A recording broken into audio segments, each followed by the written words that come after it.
I now invite Mr. Subramaniam Chidambaram to recite the prayer. He is an electrical engineer and has done his post-graduation in management from IIM Lucknow. He is currently working as the Director of Strategy for a leading MNC in India. He has done his ME in Sanskrit, specializing in Vedanta, and has a diploma in manuscriptology. He has studied Ved chanting for 8 years. Mr. Chidambaram, the stage is yours.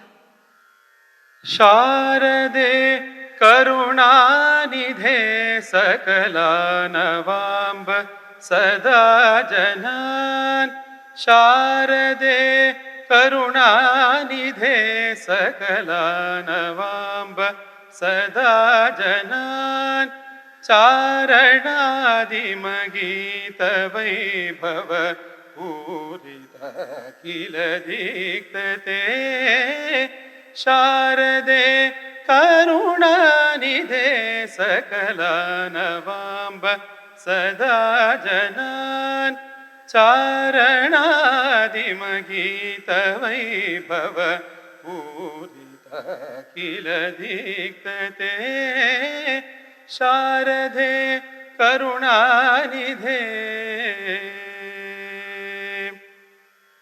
भर्मभूषण भूषिते नवरत्न मौलि विराजिते भर्मभूषण भूषिते नवरत्न मौलि विराजिते शर्मदायिनि कर्ममोचनि निर्मलं कुरु मानसं शारदे करुणानिधे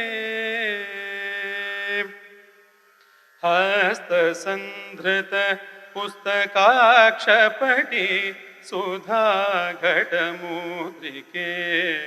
हस्तसन्धृत पुस्तकाक्षपटि सुधाघटमुद्रिके कस्तवास्ति वर्णने चतुरोनन खचरोऽथवा शारदे करुणानिधे सकलानवाम्ब सदा जनान् चारणादिमगीतवैभव पूरित किल दीक्तते शारदे करुणानिधे शारदे करुणानिधे शारदे करुणानिधे